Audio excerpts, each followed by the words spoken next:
So yesterday we had talked about Napoleon's rise to power to control France and his efforts to also control the continent of Europe while resisting Britain in particular, which he had difficulty with as a younger general. So in continuing the war, he would shortly find himself facing numerous opponents because eventually the rest of Europe begins to resist the continental system and his efforts against Britain. So Britain is eventually joined by Russia, Prussia, Austria, and Sweden. So all of these countries will join in order to confront Napoleon. But on the battlefield, Napoleon continues to be victorious. And some of the things that mentioned in the crash course video, he was personally involved in the battles, leading his men, so his men got to see him fighting right along beside them, riding on horseback, of course. And he also used what are known as shock attacks, having his forces lead in a sudden surge toward the enemy to surprise them. And his grand army, of course, as it also pointed out, when he went into Russia, he had hundreds of thousands. So there would be a large amount of troops that would assist him in his efforts. He'd already proven before that his military efforts, especially his strategy, was superior. But he continues to humiliate the opponents on the battlefield throughout Europe, including Prussia, which probably had the second most professional and large-scale army out of the European countries at this time. Prussia? Prussia, yes. I'm Prussian. That's cool. I'll kick you. Or you Polish? Anyway, but he does have some setbacks.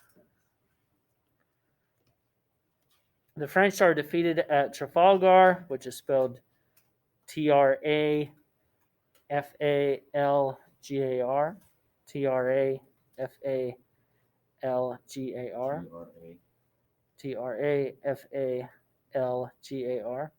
What? Trafalgar in 1805. Oh my god, I lived. Oh. And their invasion of Spain in 1808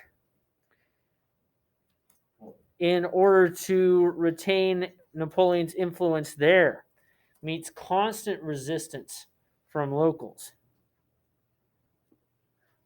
Eventually, he wants to also conquer Portugal and installs his brother on the throne of Spain. But continued attacks from locals, especially those that used guerrilla warfare, bogged down his military over an extended period of time.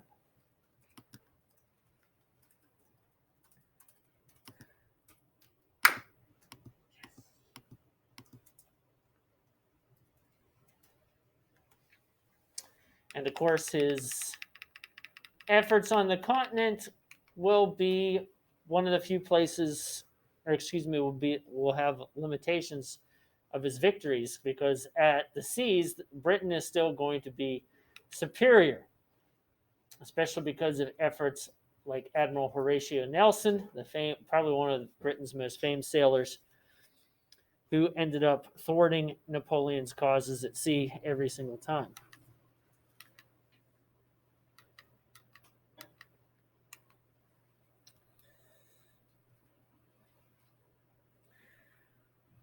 But in Spain, Napoleon's brother Joseph was unable to inspire the people of his legitimacy. So peasants and clergy members who used to be partners with the crown ended up rebelling. Who was Napoleon who? Joseph's brother, or Joseph, the brother of Napoleon, was on the Spanish throne.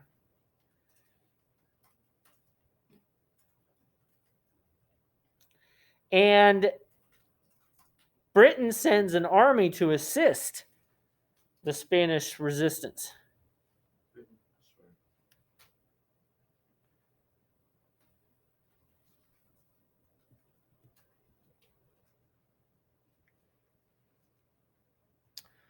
But the brutality of the Spanish combat, especially the tactics used by the resistance, and then the harsh measures that the French had to use to try to squash that,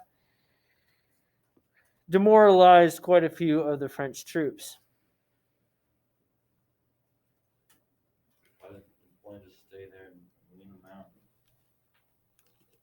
Well, that's the problem. If you don't keep troops on the move and they have a constant string of victories, they, just like civilian populations, become demoralized and disillusioned with the war effort. No, I mean, why don't they just do something like really heinous, like execute? Well, they did do that. They ended up rounding up groups of people. Sometimes those are innocent and executing them. Right. So sometimes that did happen. And it didn't quell them. No, not really. I mean, there would still be resistance. Joseph stayed on the throne. So it was kind of a mixed bag. But Napoleon then turns his attention to Russia.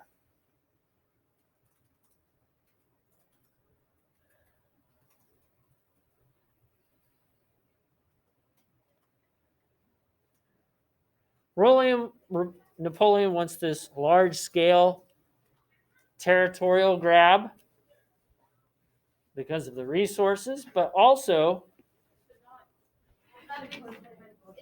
because Russia had been kind of resistant toward the continental system.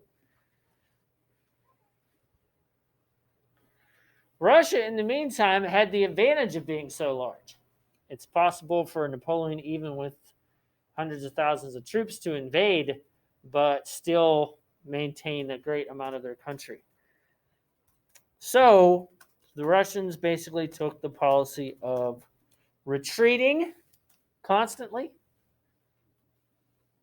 and a policy of scorched earth, destroying all the resources they could, including burning towns and parts of Moscow, for instance. So that way Napoleon's troops couldn't use any of it.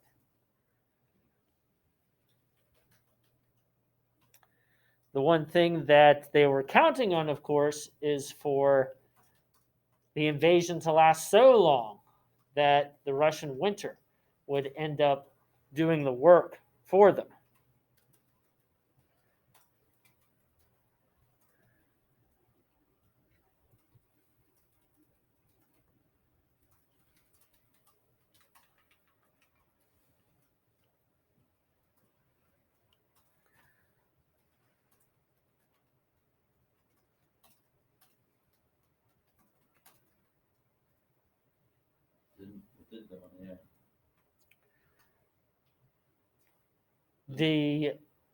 It ended up being a good strategy in the end, yes.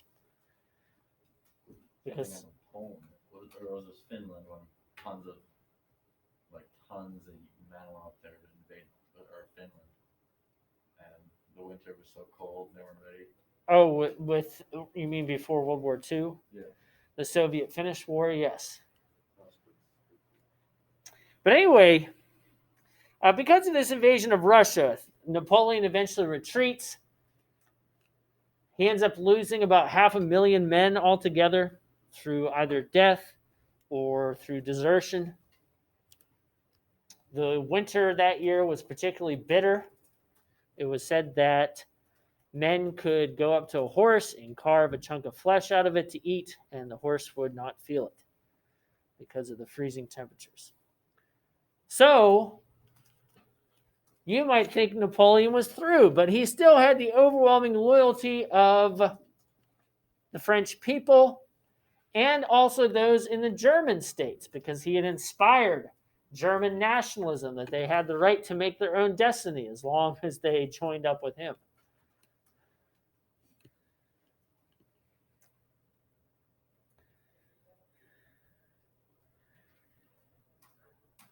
But this proved that he was willing to go to war with anyone. So the coalition of Russia, Prussia, Austria, and Britain would decide to attack him together.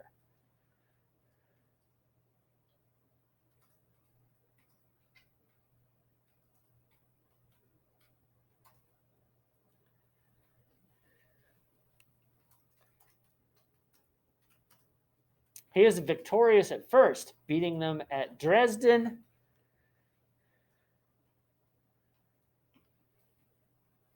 But eventually, at what is called the Battle of Nations, he ends up himself being defeated. World War .5. Eventually, the Allied armies invade France and take over Paris.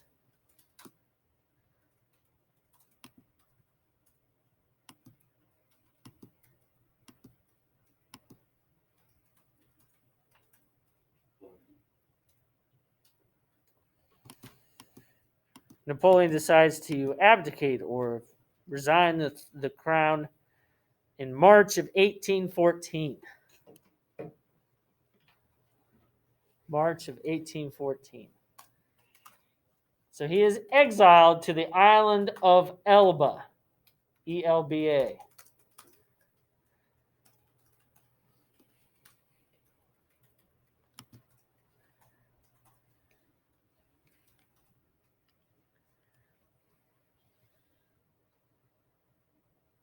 He got himself because he lost. Yes. That's it. He lost, and they considered him a threat. He might try invading again. And they were also hoping to reinstall one of the Bourbon family back on the throne. Couldn't he have just left the island at any time? Oh yeah, he would. So why? I feel like they could have just executed him. They could have, but because he was so loved by the French people, they were worried about turning him into a martyr. Oh, so it would be Saint Napoleon. Yes. So anyway, the Quadruple Alliance, in the meantime, sets up what is called the Congress of Vienna to try to decide how to stabilize Europe.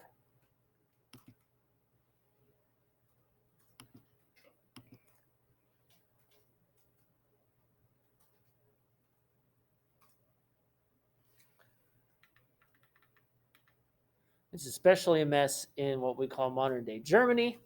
There's still a number of different states, some that were incredibly loyal to Napoleon.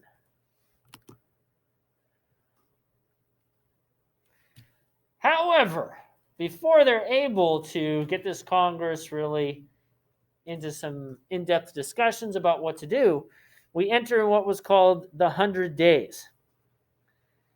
Napoleon knows he still has a lot of supporters, and as he sits and stews on Elba, he realizes that he gave up too easily.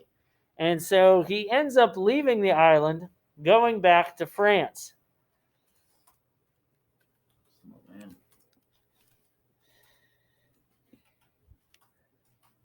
The French army is sent to stop him, but they immediately turn sides and end up pledging their loyalty to him. Yeah. The Quadruple Alliance quickly gathered their forces together once again, determined to stop him at any cost, and they end up defeating him at the Battle of Waterloo. That's famous. Yes. Waterloo. Yep. That's like one of those famous battles of all time. Yep. So typically when someone uses the phrase, "that's my Waterloo" or "that's your Waterloo," it means that they're finished. This time he was exiled to a much smaller island of St. Helena. He was, and he eventually dies. Some people suspect poisoning, but there's no proof of that, and many historians believe that he died of natural causes. If he did die from poisoning, it was probably because of plateware that maybe they used that had lead in it. It was not necessarily because of his enemies.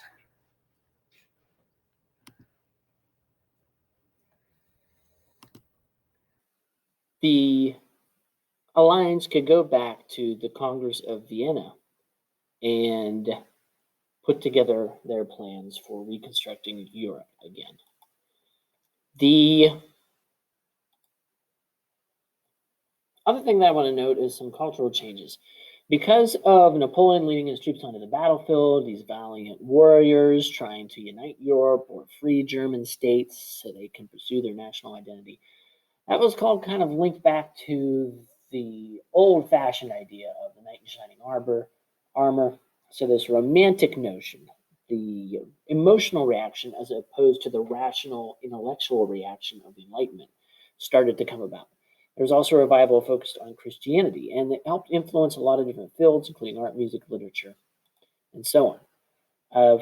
There was also some questioning of reason. Rousseau and education, for instance, stressed the difference between children and adults. Children should be raised with maximum freedom. Adults should allow children to reason on their own. Kant wrote of rationalism and the Enlightenment, and that humans have what is known as the categorical imperative. And some others, Samuel Taylor Coleridge wrote Gothic poems of the supernatural, so once again, imagination. William Wordsworth wrote, sometimes with Coleridge, about how humans lose their childlike imagination as they get older, which could possibly be a bad thing. Lord Byron was a rebel romanticist who wrote about personal liberty and mocked his own beliefs in the famous works such as Don Juan. And Mary Gowan Shelley created this science fiction type of themed book where a scientist sews together pieces of different corpses to create a new life form, the monster, in her book Frankenstein. Now, this was really groundbreaking because of the advanced science fiction ideas in it. Some of it was kind of taboo, dealing with corpses, bringing things back to life, and the fact that it was written by a woman were all groundbreaking. And there's a picture of Lord Byron. Friedrich Schlegel, a progressive who attacked prejudices against women. Johann Wolfgang von Goethe wrote Faust, which is an idea about a person who gets beauty and other forms of success by promising his soul to the devil. And so, once again, wild imagination and so on. And romantic art, there would also be Neo-Gothicism, which supported the church and saw liberalism as evil, and it helped influence both architecture and painting. And in romantic art, you often saw nature used quite a bit. Sublime subjects from nature arouse strong emotions and raise questions about how we control our lives. And so that was sewn into artwork, lots of appearances of nature. And sometimes certain aspects of nature would be extremely exaggerated. And so naturalists would also start becoming more influential during this period of time as well. And there we can see some of the paintings involving nature, some more emphasized exaggerations of nature, as you can see here, including what many students see as a railroad, for instance. And there would also be an attack against rationalism within Christianity, which would lead to the development of the Methodist Church, including the Wesleyan Methodist Church and later on the United Methodist Church, started by John Wesley, who stressed inward, heartfelt religion and connection to God, which goes along with some of the aspects that Martin Luther talked about in the Reformation. So, the other part of it, of course, would be the connection to spirituality, not spirituality, but supernaturalism, and also folklore, fairy tales. And so you'd have Herder, for instance, was a German romantic and a critic of European colonialism. He believed that humans should develop organically, that it should all be natural, for instance. And of course, the Grimm brothers, they're famous fairy tale writers, of course, emphasizing old German tales that would help tie together the German people through a common culture. And then Hegel, the German romantic philosopher, believed that there was a set of ideas, a thesis that was at odds with opposing ideas, known as an antithesis, and that these patterns clash. And so eventually, through this debate and argument, that you have a new synthesis, a new idea emerge through the cycle of this constant clashing. So you refine information over time. All cultures are valuable because they're all part of this clash. So there's nothing wrong with the clash because it helps produce better things over time. And it even saw some influence in the Islamic world. Islam was seen in a more positive light than during the Enlightenment. Under Napoleon, learning about Islam became important. Napoleon was legitimately intellectually curious, especially about other cultures, and brought back some of that information, including the Rosetta Stone, which was found on one of his expeditions. Later on, became the key to unlocking Egyptian form of writing known as hieroglyphics. And here are some of the pictures from those times in North Africa, for instance. But for today, make sure that you work on the timeline and make sure you complete it as instructed. It will prompt you to open up a copy.